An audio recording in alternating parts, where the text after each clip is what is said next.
Assalamualaikum warahmatullahi wabarakatuh and good morning. Who respects Sir Professor Dr. Haryanto MPD as a lecturer in educational profession course and all my law friends. Let me introduce my member group. We are from group 6. There are me is Nurfahda Hamadi as the moderator, also the first and last speaker, Andi Anugrah Arna AM as the second and the third speaker, Dasira Al Makfira as the fourth speaker. Okay, let's move the material. Okay, the first is introduction. Language learning is gaining more and more prominence daily.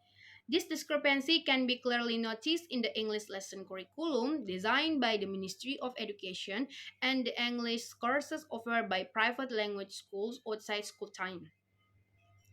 The satisfaction of the language learners with the grammar translation style classes offered at their schools, most are referring to private institutions for quality language learning, with such a vast number of students referring to private language schools. There has been a sudden increase in the number of language schools in all major cities of the country during the past decade. Ketidakpuasan pelajar dalam bahasa terhadap kelas gaya terjemahan tata bahasa atau grammar yang ditawarkan di sekolah mereka, sebagian besar merujuk pada lembaga swasta untuk pembelajaran bahasa berkualitas. Dengan banyaknya siswa yang merujuk ke sekolah bahasa swasta, terjadi peningkatan mendadak dalam jumlah sekolah bahasa di semua kota besar di negara ini selama dekade terakhir. Point 2. Review of literature. The teaching of languages has undergone significant changes in the past year, influenced by the needs of learners. Initially, modern languages in the European countries were taught using the same method as Latin, which involved memorizing vocabulary lists, strict grammar rules, and sentences to be translated. By the end of the 18th century, this method became common in all higher education institutions as the standard approach for learning foreign languages and was known as the grammar translation method. Okay, and then some of the main principles of this method were the main purpose of learning a foreign language is learning about its literature. Second, reading, writing, and explicit grammar are of primary importance. Third, accuracy is of extreme importance. And then fourth, the student native language is used in the classroom. The last lessons are teacher-centered. Oke, jadi metode penerjemah tata bahasa atau grammar translation method. Metode pengajaran ini digunakan untuk mengajarkan bahasa, terutama bahasa asing, dengan menekankan pada penerjemah teks-teks dan penggunaan tata bahasa yang ketat.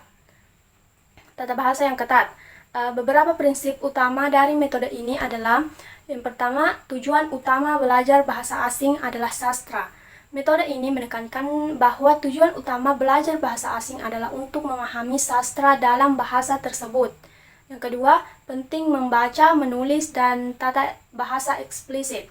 Metode ini menganggap penting untuk mengembangkan keterampilan membaca dan menulis dalam bahasa asing, serta memahami aturan tata bahasa secara eksplisit.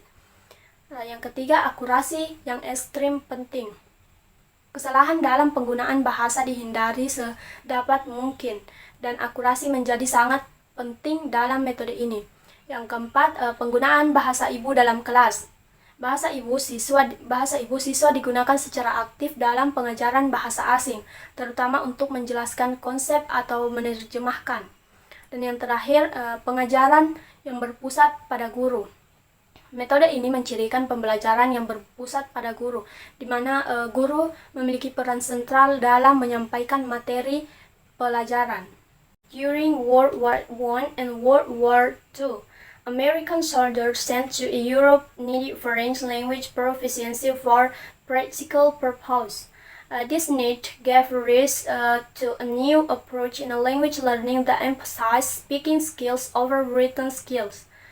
This approach later evolved into what is known as the audiolingual method. Some of the main principles of this approach are: first, foreign language learning is mechanical, process and can be achieved through continuous repetition of structures and conversation. Second, a spoken form of the language outweighs written form in importance. Third, the student's native language is forbidden in the classroom. Fourth, there is no tolerance of errors. And last, lessons are teacher-centered. Oke, pendekatan berbasis audiolingual, metode ini muncul sebagai respon terhadap kebutuhan bagi tentara Amerika yang dikirim ke Eropa selama Perang Dunia ke-1 dan Dunia ke-2 untuk belajar bahasa asing dengan cepat, terutama untuk tujuan komunikasi lisan. Kemudian penekanan pada komunikasi lisan. Audiolingual method menekankan pentingnya kemampuan berbicara dalam mempelajari bahasa asing daripada aspek tertulis, yang lebih banyak ditekankan dalam metode penerjemah tata bahasa. Ketiga, larangan penggunaan bahasa ibu. Dalam kelas metode audiolingual, siswa dilarang menggunakan bahasa ibu mereka. Hal ini bertujuan untuk memaksa mereka untuk berlatih bahasa asing tanpa bergantung pada bahasa ibu. Yang keempat, tidak toleran terhadap kesalahan. Dalam metode ini, kesalahan dalam berbicara bahasa asing tidak ditoleransi dan latihan dilakukan melalui repetisi dan struktur-struktur tertentu. Dan yang kelima atau yang terakhir, pengajaran berpusat pada guru.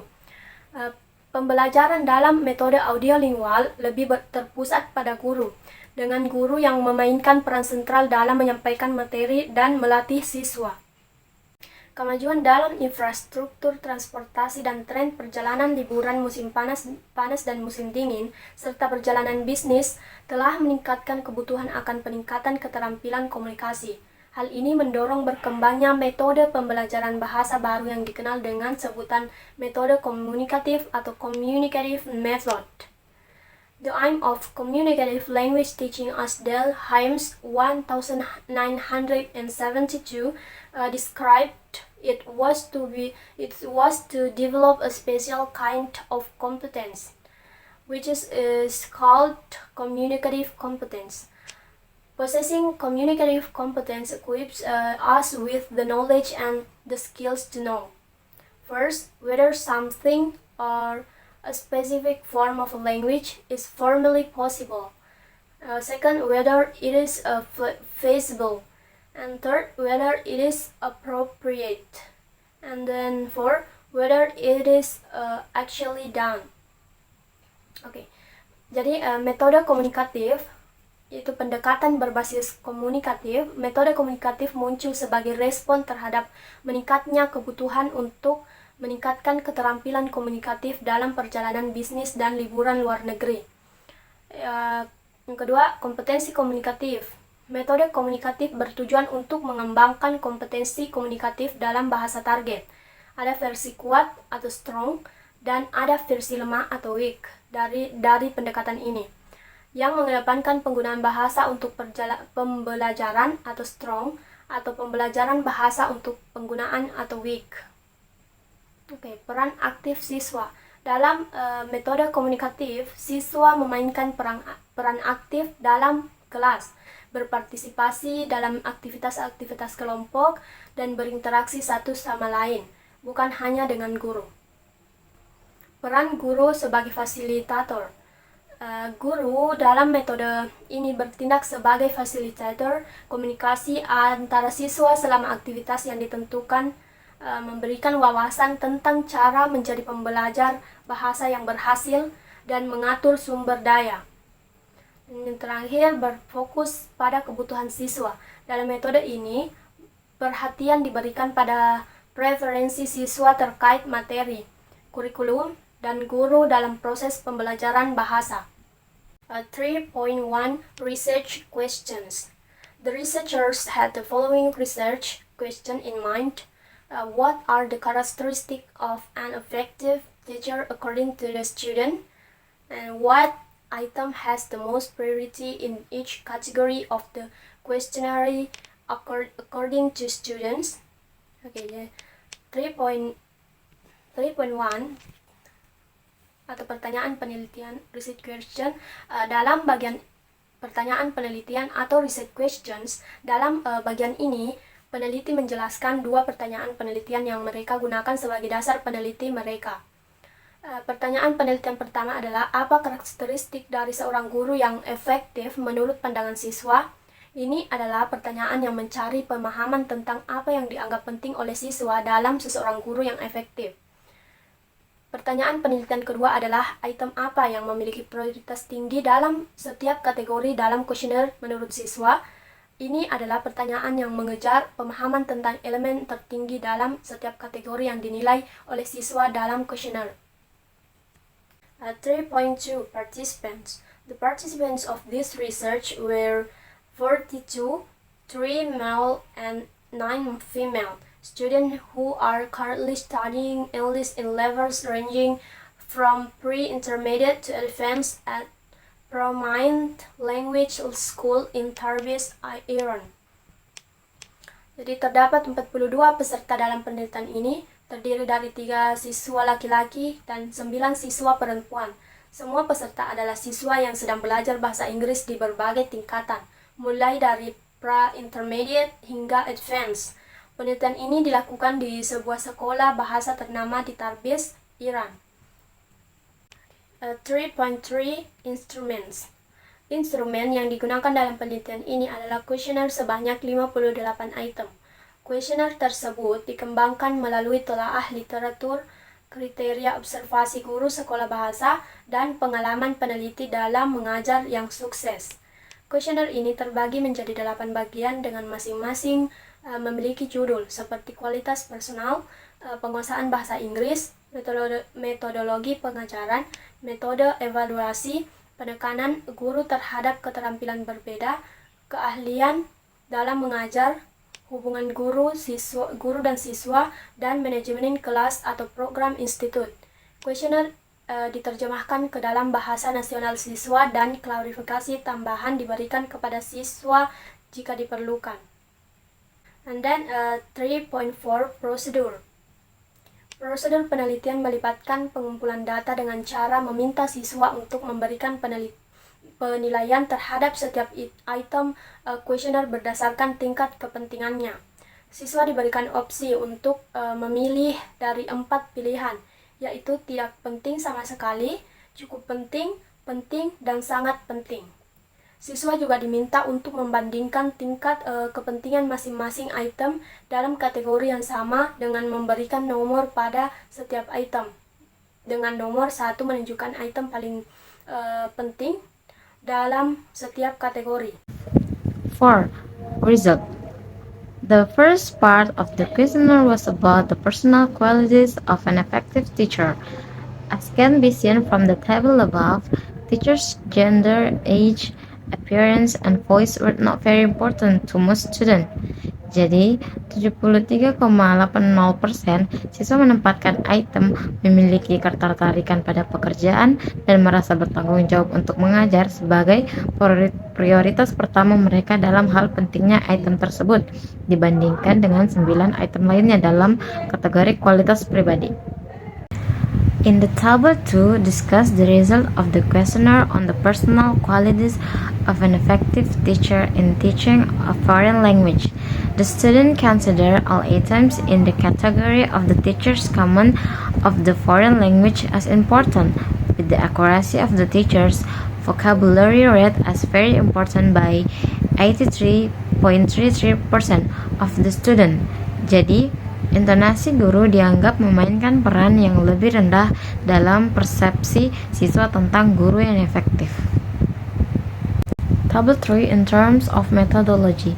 Student preferred teacher who encourage the use of L2 in class at all times and provide explicit correction of the students' mistakes. Using students' mother tongue in the classroom is not considered an advantage by the majority of the student. Jadi, menggunakan teknik pengajaran yang tepat ditandai sebagai prioritas pertama oleh 42,85% siswa. Table 4 is about the evaluation methods applied in the classroom. In comparing written and oral forms of evaluations, students show a preference towards oral quizzes, with 80.95% of participants marking oral forms of evaluations as their first priority. In the Table 5, 73.89% of students state that the emphasis on speaking skills is very important. This percentage shows the majority of students prefer teachers to train speaking skill compared to other skills. This is reflected in the priority students give to teachers who focus on speaking as well. Table 6 shows that 59.52% of students believe that it's very important for an effective and successful teacher to have comprehensive knowledge of the subject matter and be able to answer students' questions. Jadi, salah satu siswa menyebutkan dalam bagian menulis bebas bahwa pengetahuan tentang pelajaran saja tidak cukup bagi seorang guru untuk menjadi sukses, tetapi mereka juga harus dapat mengkomunikasikan pengetahuan tersebut secara efektif kepada siswanya. Next is Table 7.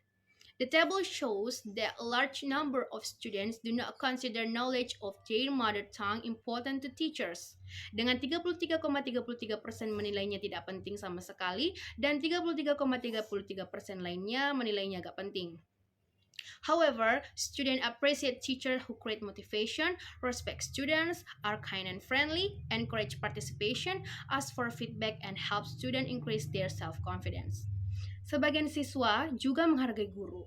Jika guru memberikan motivasi, menghargai siswa, bersikap ramah juga baik terhadap siswa. The last table is entitled Classroom Management or Institutional Programs. According to this table, using class time wisely, in other words, not wasting class time, is largely important to most students. Sebanyak 73,80% menandai hal ini sebagai sangat penting dan 23,80% lainnya menandainya sebagai penting. And the last part is conclusion. This investigation established what the student felt were the attributes of effective EFL lecturers. According to this research, some of the most important features of an effective and successful EFL teacher are having interest in his job, having sense of responsibility toward his job, being enthusiastic and lively, being punctual, encouraging students to use the target language at all times, providing explicit grammar correction, providing detailed explanation during reading and listening tasks, emphasizing frequent oral quizzes, emphasizing all skills, especially speaking, having knowledge of subject matter, having the ability to answer the student question, having respect to students, encouraging participation, creating motivation in students, helping to increase the students' self-confidence during learning, taking students' feedback about the class into consideration, using the class time wisely, and maintaining class order. Dengan mempertimbangkan konteks EFL Iran, kita cenderung menyadari bahwa persepsi siswa mengenai proses belajar mengajar sering diabaikan. Guru dan pengelola lembaga telah menetapkan kriteria tertentu dalam mengajar tanpa mempertimbangkan peserta utama di kelas, yaitu siswa. Guru harus mempertimbangkan kebutuhan dan perspektif siswa ketika mengajar. Guru harus menyelaraskan kembali pengajaran sesuai dengan gagasan siswa daripada melakukan apa yang mereka sendiri anggap pantas. Okay, I think that's all from us. Thank you very much for watching. If there is something you don't understand or want to ask, please write your question. Okay, Assalamualaikum warahmatullahi wabarakatuh and have a nice day all.